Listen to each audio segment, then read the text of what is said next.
Bom, se eu pecar, a quem eu devo me confessar?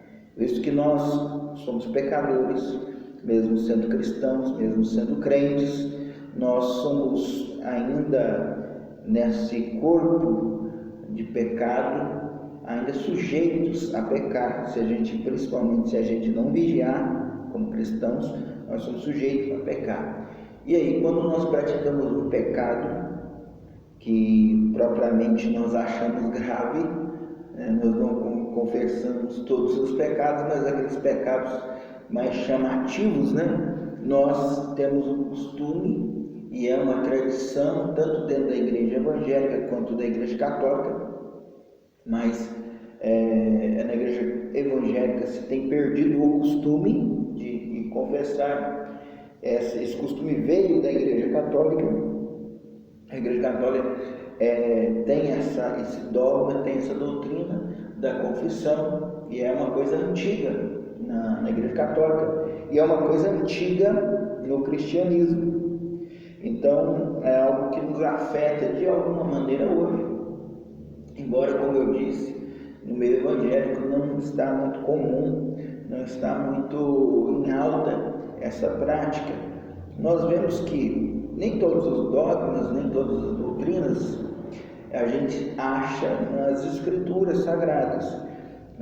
Tem pessoas que, quando fazem parte de uma denominação ou de uma igreja cristã, eles acham que os seus dogmas vêm desde a época dos apóstolos. E muitos dogmas ou doutrinas têm datas específicas que entraram no meio do cristianismo.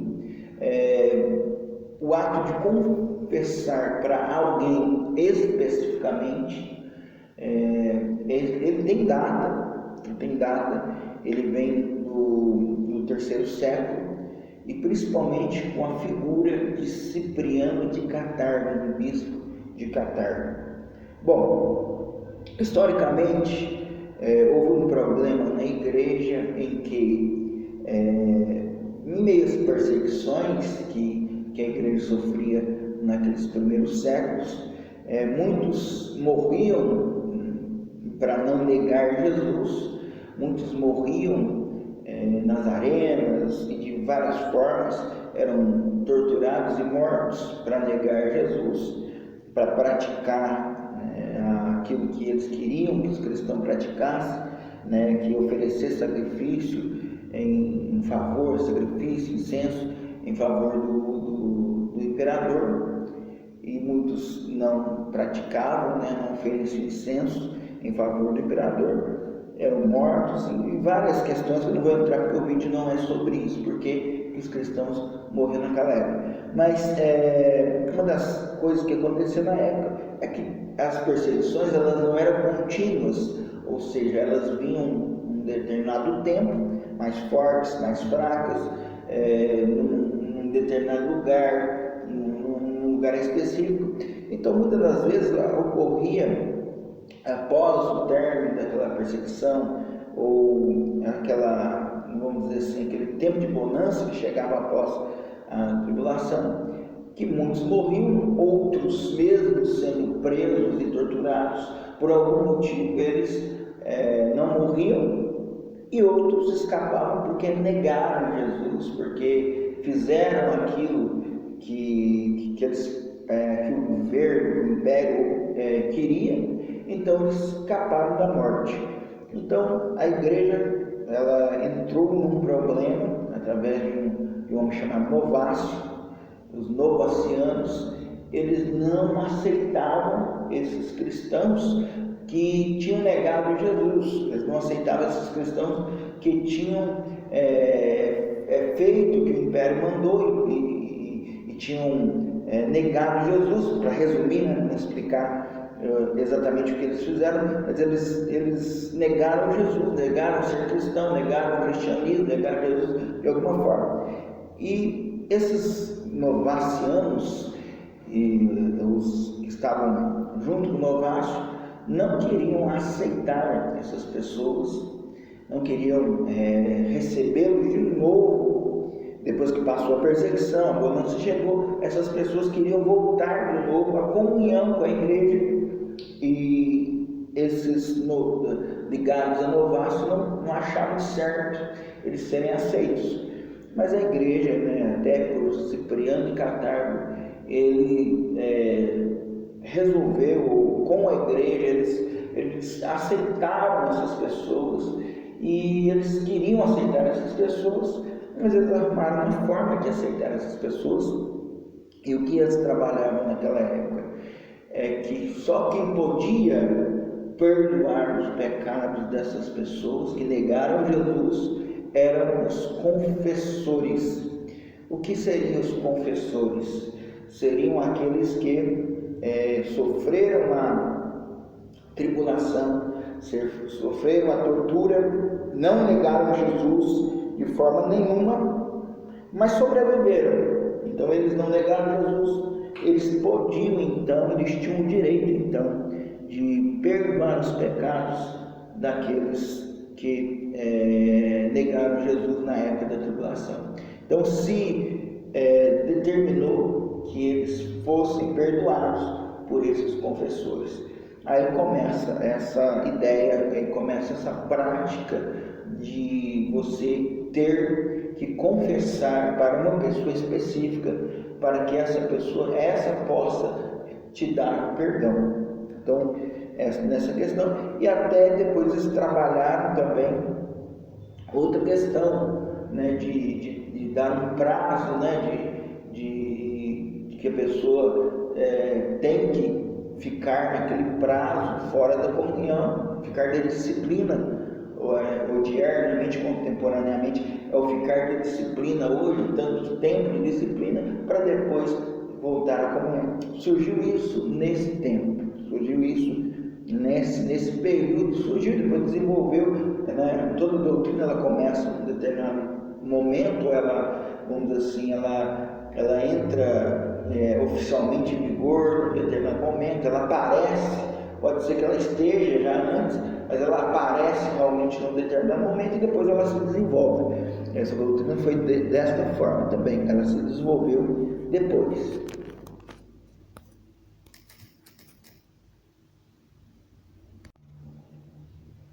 Bom, mas a gente entende, né, que às vezes a igreja ela usa essa forma para ver se a pessoa realmente, né, ela se arrependeu, então ela dá um prazo para ver se a pessoa se arrependeu, mas há um problema, como determinar um prazo, né? A pessoa 3 meses, 4 meses, para cada pecado é um tempo, para cada situação um tempo. Então a gente vê uma grande problemática nessa questão, e visto, né, como a Bíblia diz no Antigo Testamento, que aquele que encobre a transgressão nunca prosperará, mas o que confessa e deixa alcançar a misericórdia. E pelos textos, pelos exemplos de Jesus, né, que, como eu disse, os exemplos de Jesus, eles mostram que quando a pessoa chegava diante de Jesus, ela era perdoada, como aquela mulher que adulterou, e quando ela chega diante de Jesus, ou quando eles apresentam ela, Jesus estava escrevendo na areia, e ele fala tudo aquilo, né? Se quem não tiver pecado, que atire a primeira pedra. Eles não atiram a pedra, eles deixam a mulher, e Jesus pergunta para ela dos seus acusadores, eles foram embora, não quiseram te acusar, não quiseram condenar ela, eu também não te condeno, vai e não peques mais. Então naquele momento ela alcançou misericórdia. Então nós temos que analisar, e ela tinha sido pega no ato de adultério, mas Jesus a perdoou naquele momento. Então, para Jesus, se a pessoa se arrependeu do seu pecado, ela é perdoada no momento. Então, eu acho difícil, acho complicado você dar esse prazo, visto que você não tem biblicamente um direcionamento, um princípio desse. É algo construído na história da igreja, mas é o que a igreja construiu na sua história, na história do cristianismo. A gente vê como surgiu e tudo, e chegou aos nossos tempos. Então, se a pessoa apresentar, né, para aquela pessoa que vai ser disciplinada como algo bíblico, ela está mentindo. Se você disser que você vai ter disciplina segundo a Bíblia, a pessoa está mentindo. Agora, se você falar que está pondo disciplina segundo a instituição religiosa, você estará bem certo, né, porque você está seguindo a questão da instituição, certo? Mas não tem um princípio bíblico para fundamentar essa prática. Torna algo difícil, torna algo complicado, tudo bem. Mas olhando para o lado da questão de a quem eu confessar, essa é uma pergunta, mas confessar é necessário? A Bíblia mostra que confessar é necessário. Mas a quem eu devo me confessar do meu pecado? Eu vejo um texto, que é o texto da carta de Tiago, capítulo 5, verso 16, que diz assim: confessais as vossas culpas uns aos outros e orai uns pelos outros, para que sareis. A oração feita por um justo pode muito em seus efeitos. Então, confessar é bíblico. Confessar a culpa, confessar o pecado, isto é bíblico. Agora, a quem eu devo me confessar? A Bíblia não especifica, ela não diz, olha, você tem que confessar para o pastor, você tem que confessar para o bispo, você tem que confessar para o evangelista, você tem que confessar para uma pessoa específica. A Bíblia já não mostra isso, ela não mostra. Então, dizer que eu tenho no texto bíblico uma indicação para quem que eu tenho que conversar, isso eu não tenho. Mas o que eu tenho? O que eu tenho é a necessidade de confessar o pecado. É lógico que confessar para qualquer pessoa é um problema. Confessar para qualquer pessoa se torna um problema. Você vai confessar para alguém que não vai te ajudar, ainda vai espalhar o seu problema para outras pessoas. Até eu lembro de uma história, mais ou menos da história, que 3 pessoas, é uma historinha, 3 pessoas estão ali confessando seus pecados, 3 homens estão conversando e estão confessando seu pecado, e um diz assim: meu pecado, eu quero confessar uma coisa para vocês, que meu pecado é que eu não consigo ser fiel à minha esposa, eu adultero. Sempre quando eu vejo alguém tal, eu adultero, eu não sou fiel.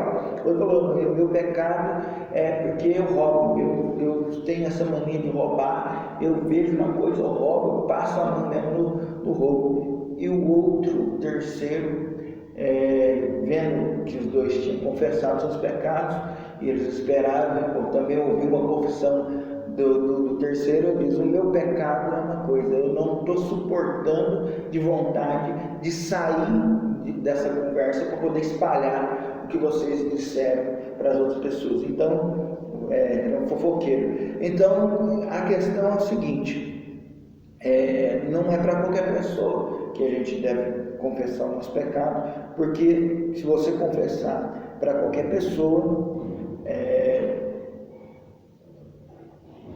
você vai ocorrer um problema de que essa pessoa possa espalhar a sua culpa para outras pessoas.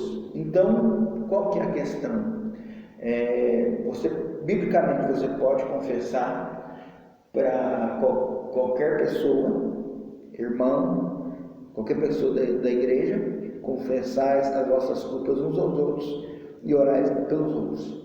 Mas como um costume que a igreja tem, e aí eu vou dizer que é um costume e não uma doutrina, de que se procurar, o pastor da igreja, o líder da igreja, ou uma pessoa desse tipo, uma irmã responsável, uma obreira da igreja, é um bom caminho, porque se é uma pessoa confiável, se é uma pessoa de respeito, se é uma pessoa que não vai pegar o seu problema e vai espalhar para as outras pessoas, é um bom caminho, se torna um bom caminho.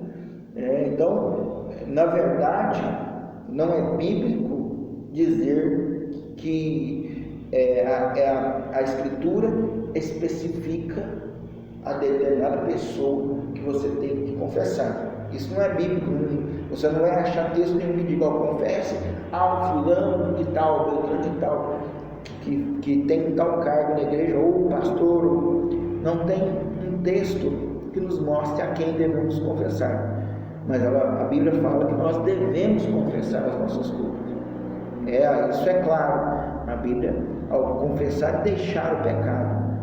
Mas, como um bom costume, nós podemos entender dessa forma, e procurar a liderança, e muitas das vezes essa liderança são pessoas de confiança, e apresentar os nossos pecados como para cumprir esse texto de confessar a nossa culpa, que a gente tenha essa liberdade e que Deus nos dê essa condição de confessar, como diz o verso 16: confessai as vossas culpas uns aos outros e orais uns pelos outros para que sareis.